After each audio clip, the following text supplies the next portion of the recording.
Hello, and welcome to the first ever episode of DTV Magazine, the new show designed by teens for teens. I'm Chris Manansala. And I'm Shara Meyer. And now for our first story ever, a piece on one of the more controversial music artists today. Reporter Sumner Van Scoik and photographer Aries Hippolito have the full story.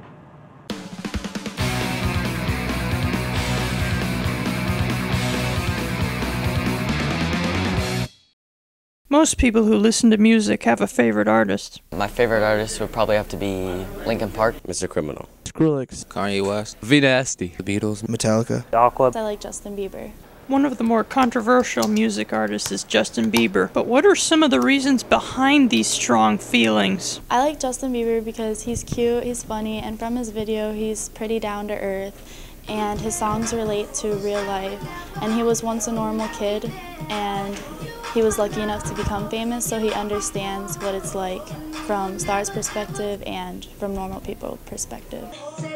However, not everybody likes him. No, I do not like Justin Bieber. No, I do not like Justin Bieber. Yeah, I don't like the way he sings, and he sounds like a girl when he sings, and he's a fruitcake. Girls like him because of the way he looks. I heard about Justin Bieber sometime in the 8th grade. How I heard about Justin Bieber is some girls were talking about him. First time I heard him sing a song was last year. All the girls like he's cute and stupid stuff like that. From a Bieber fan's perspective, why would anyone not like him? I think people don't like Justin Bieber because they don't actually get a chance to get to know him in a way.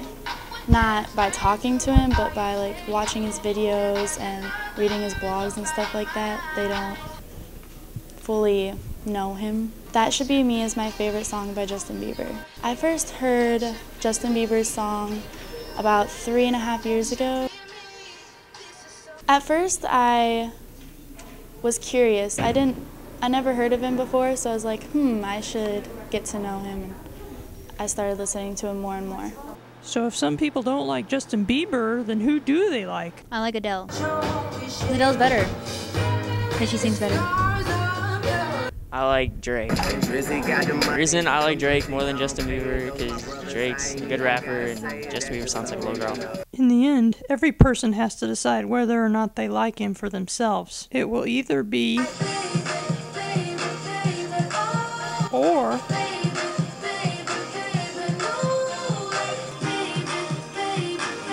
For DTV Magazine, I'm Sumner Van Scoik with photographer Aries Hippolito reporting. A driver's license is something nearly everyone looks forward to getting. In the next story, we look at getting your license from a different angle.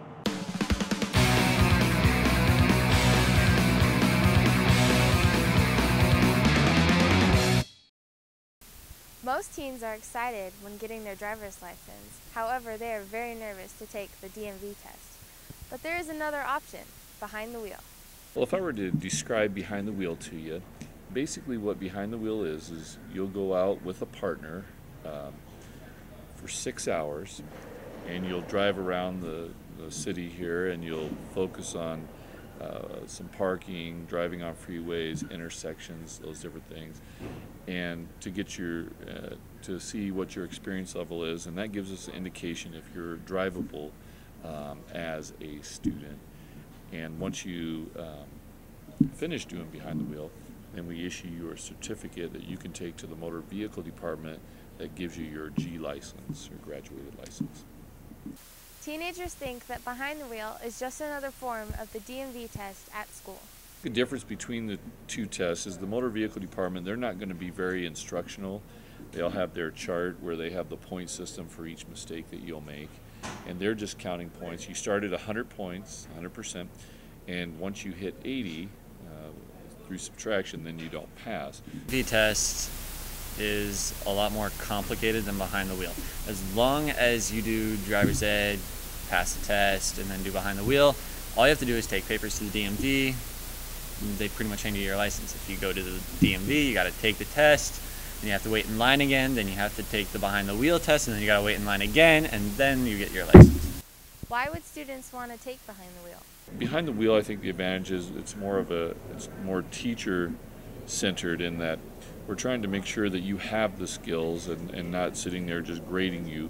we get a sense of, can you do the different skills, but we're not there to penalize you. And if you, let's say that you struggle with parallel parking and we try it the first time, well, we're not going to fail you on that. We'll keep working at it until you actually have the skill.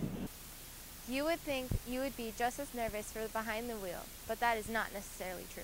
I think it's different. I think, first of all, you'll know the person that you're driving with, which I think puts the driver more at ease. And I think having a classmate with you and driving for a longer duration of time, I think it just gives you more comfort in your driving. And again, we can go out and have lots of different experiences that you're not going to have at the motor vehicle department. They're just going to drive you around, see if you're drivable, and then you're done. Well, we're going to see if you're drivable, but if you have areas that you really need to work on, we can focus on those to help you out as a driver. Behind the wheel was very easily, so there was no reason to be nervous or even scared in any way. Teens are more relaxed taking behind the wheel than the motor vehicle test, simply because, again, the familiarity with the person they're driving with. They get to do it for 6 hours worth of time where they're observing for 3, driving for 3. And we can tailor the drive experiences to things that they would do. You know, one of the things I do is, hey, where do you like to go? Well, I like to go to the mall. Well, let's drive there. That way we can talk about the different things along the path that might be an obstacle in their driving. When you're thinking of getting your license, think of all your options. For DTV Magazine, I'm Lauren Trivency with photographer Aaron Tyler reporting. Have you ever had something stolen from you? Our next story talks about how you can avoid being a victim.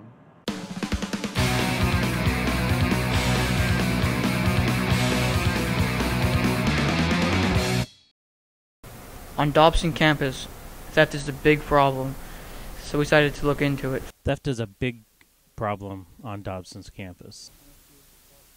Every day. It does seem to be worse at sometimes compared to others. When it's bad, we'll have multiple items reported a day. Well, when a student loses a cell phone or an iPod, those things cost a lot of money. They have a lot of information in those devices. The locker rooms are one of the most targeted places for theft, and we talked to Mr. Cruz about that. For example, in our locker rooms, the most common issue is that people don't actually lock their lockers. But a lot of times people like to put most of the combination in, leave it right on the edge, and people just have to walk by and tap them and they'll actually open. Why do you think kids do? I think it's the same story it's always been. There are those that have certain things and there are those that don't, and a lot of times those that don't want what they don't have available to them, and they see an opportunity and they go ahead and take it. And maybe they didn't learn in kindergarten that it's not quite appropriate. Now Mr. Cruz will offer a solution to the big problem of theft. Number one thing, keep real valuables out of school. The second thing is, if you're going to be carrying valuables, carry them on your person, keep them off. Don't let people know that they're sitting in there, that they're accessible in your backpack, and don't leave your valuables unattended. So we learned that theft is a big problem on Dobson's campus. So keep your valuables with you, and this is how we can prevent theft. For DTV Magazine, I'm Alex Little, here with photographer Joe Jack Hay reporting. Do you wish you had somewhere to put all your school stuff in without lugging around on your back? Well, let's just say when you get two awesome reporters together, that's a combination for a good story.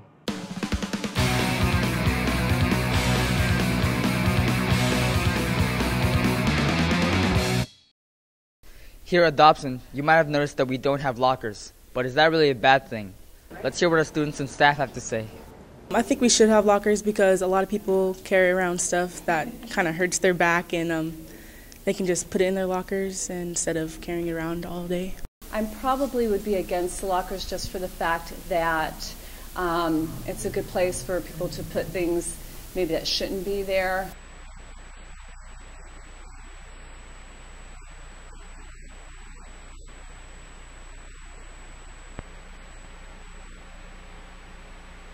My opinion on lockers is I don't think we should have lockers at school. I think it's pretty much a waste of time. I think if you had locker checks, maybe it would be all right to have the lockers if you're monitoring them. Say we did have lockers here at Dobson. Would you use them?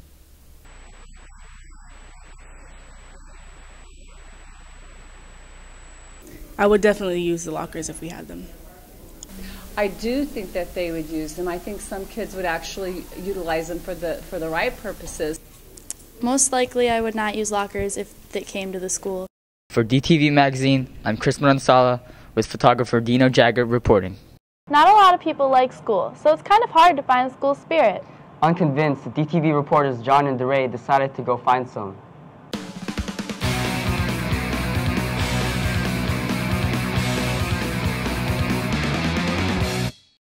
When people walk into a classroom, they don't expect for a teacher to have this much spirit. So me and John decided to go see what all the fuss was about. She's crazy. She's jumping on desks, blowing bubbles, always being sarcastic, but she's a good teacher. Yeah, buddy! She's a really fun teacher to be around. She's probably my favorite at Dobson High School.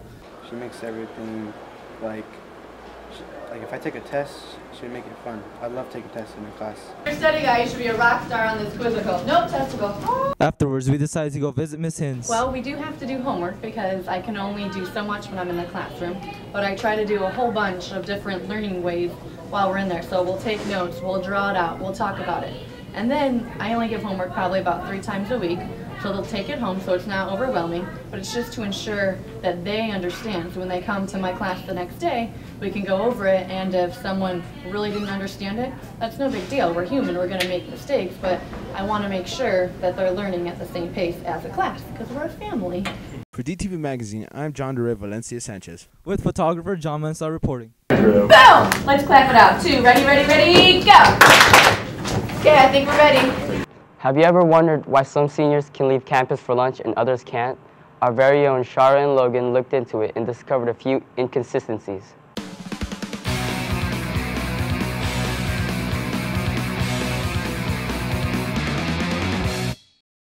Seniors have been waiting 4 years to get off campus. Many seniors who can't get off don't know the reasons why. I've been waiting since junior high to go off campus. I'm a senior, and I don't know how many credits I currently have. All I know is I'm in line to graduate, though. I'm not allowed to go off campus.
I'm a senior here at Dobson. I'm not allowed to go off campus during lunch. I do not have a blue stripe on my ID. I've talked to my mom about this too. She's been willing to come up to the office and sign papers or sign whatever it takes for me to get off campus. For DTV Magazine, I'm Shara Meyer with photographer Logan Vanderkoy reporting.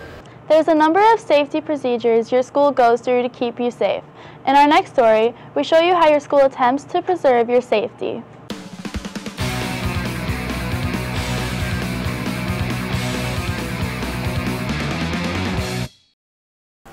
Here at Dobson, some students feel that they're unsafe. On the other hand, there are some students that feel that they're completely safe. We did some investigating, and here's what we found. Personally, yeah, I do. I don't really see any crazy bullying going on. There's fights like every other school does, but it's pretty much safe. I think Dobson's a great school. It's a good place to learn. There's a lot of good people here. I think there should be more security. It's a huge school, and there's like 4 security guys or whatever. Really, it's probably a small percentage of about 5% of the students that we have the referrals on a daily basis or throughout the year, which is really a small percentage. I think Dobson's a very safe school.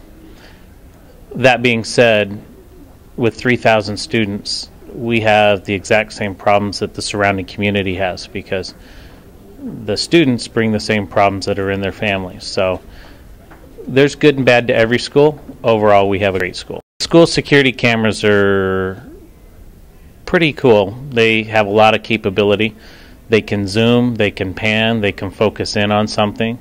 We also now have the capability with the cameras where they're based off of a DVR. So they record 24 hours a day. There's no tapes or anything. It's all computer based.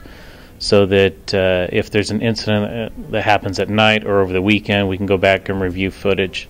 I feel like Dobson actually is a relatively safe school. It's just, I feel like there's too much trouble to be stopped. And I think that safety does a pretty good job, really, but I just feel like the students out there, they're not going to stop. There's too many people to be stopped, really. The other day I saw someone in a fight, and it's just I was walking away during passing period, and there's not an authority figure in any sight whatsoever. For DTV Magazine, I'm Stefano Mitchell with photographer Shane Logan reporting. You think your day is tough with just 6 hours of school? Our next story is about those students who go out and get themselves a job as early as they can.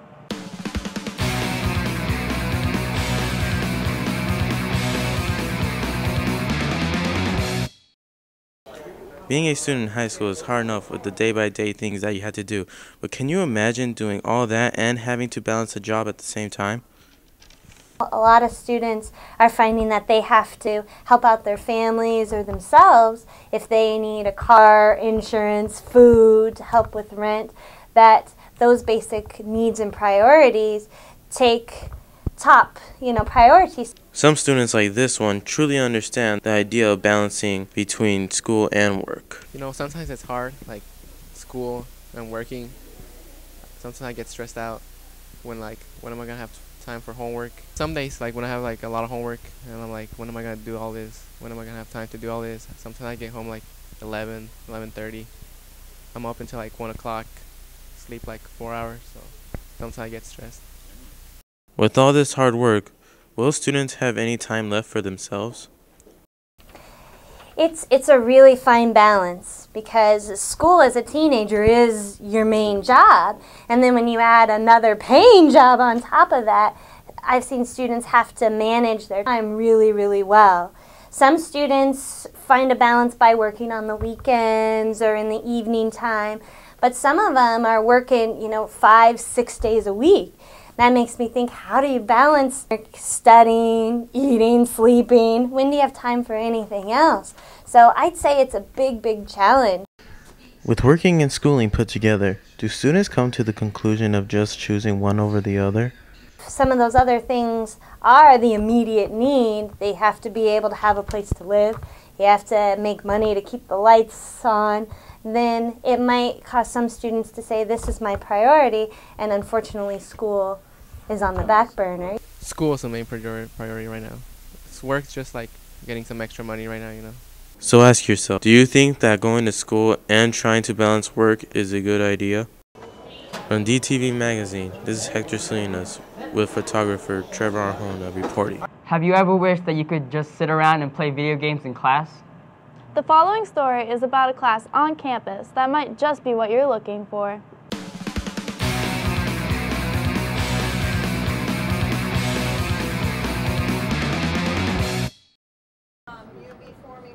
There's a new class here at Dobson. We decided to go check it out.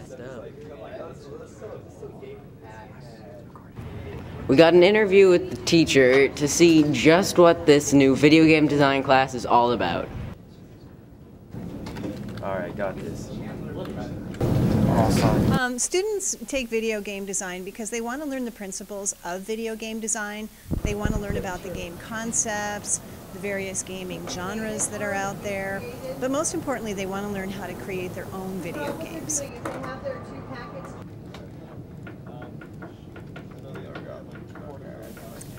I would say the benefits range from learning what goes on behind the scenes when you're creating a video game to being allowed to actually play a video game in class without having the teacher yell at you.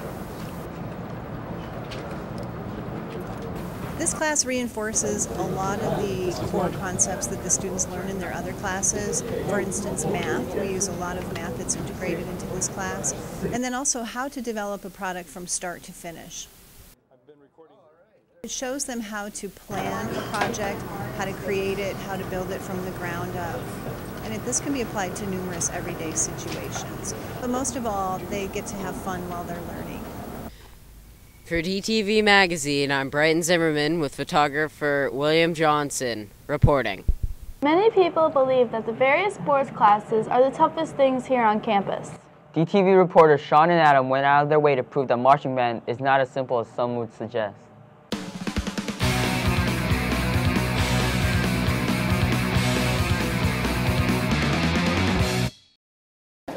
Here at Dobson, you see many students eating lunch, going to class, studying, and having fun. But one group of students stands out above all the rest, and that is the students of the marching band. I see a lot of dedication from the members of our band. You know, the Spirit of Dobson has 125 members, and all of them have great work ethic. They work hard, and they get along well, and that's what it takes to be successful with such a large organization. On a daily basis, first there's obviously the physical part where you're just out there moving, you're getting your heart rate up, you're marching at like 180. It gets intense physically, but it's also the mental game. You gotta make sure that you're on your dot. You also have to make sure that you know the music you need to play, and dynamics and all the articulations, and it's very mental. There are so many challenges. At first it's just learning over 85 sets of drill to be successful, but then you have to memorize music and then synchronizing that with, again, 125 musicians all at once. This show is very difficult. It is it's very fast, it's very physically demanding, so it requires our students to be not just good musicians, but really a good athletic condition as well. I mean, it's hard if you keep on saying, oh, I'm not going to change, I'm doing all this correctly, I'm just going to stay out here, I'm not going to try to correct anything, I'm not going to try to put any effort into it. Then it's going to be very hard to set up a performance. But if everyone's in the same mindset where, okay, we're going to do this, this is going to work, it's actually rather easy. Commitment. I think it requires someone that is understands the importance of a we mentality versus a me mentality. You know what I'm saying? It's you have to be in it for something other than yourself, and that's what these students have in common. For DTV Magazine, I'm Sean Fallon with photographer Adam Crowfield reporting. Many people show their personality through their hair. Coming up is a student whose hair literally sticks out of the crowd. DTV reporters Laura and Sidra have the story.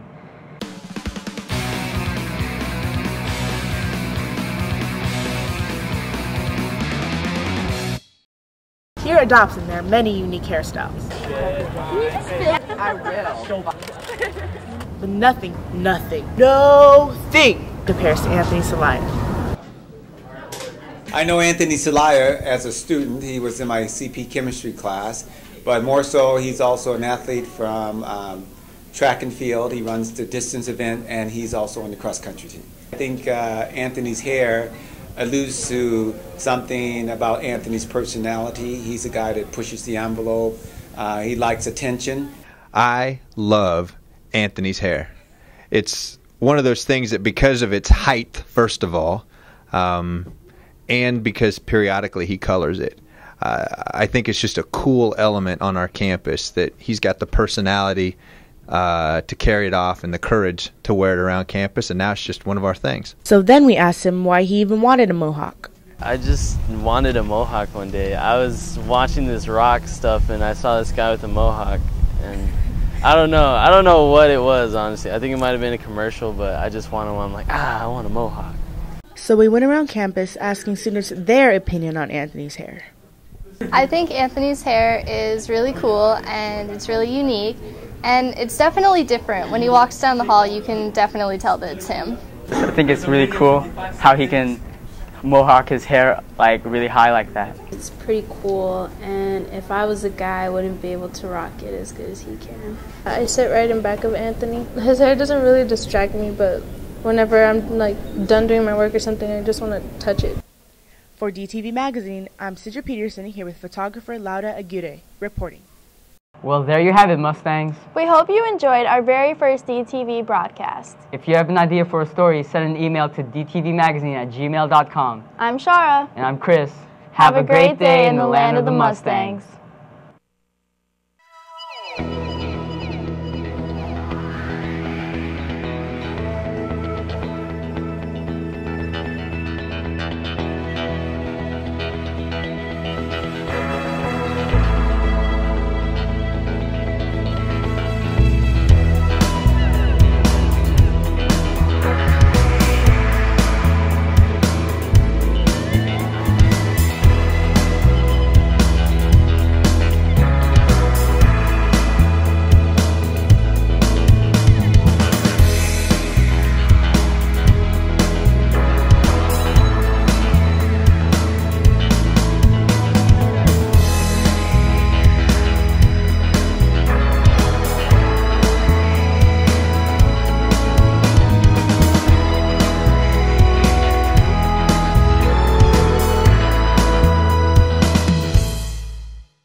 I think you should start, and then the next slide I'll start, and then you feel me?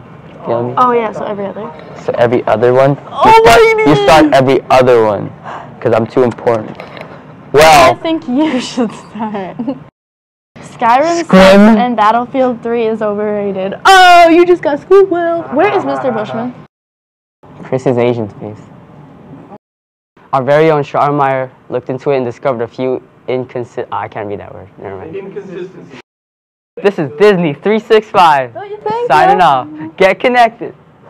Get connected long enough. Like those cheesy 365 kids on Disney Channel. They're like so happy and smiling, but you know it's all fake because they go, "Hi, welcome to Disney Channel." Oink oink. Oink oink. We need to make up an intro for Justin Bieber. I'm sexy, but I don't know it. Okay, can we do this? Hey, what's up with my hair, guys? You see this, guys? What's up, Broski? You need to like take down your hair because your hair is messing up my hair. I don't think that can't fly. You have first lunch. We might just be able to do some solo Chris's right now. On screen, my teeth look really white. Look.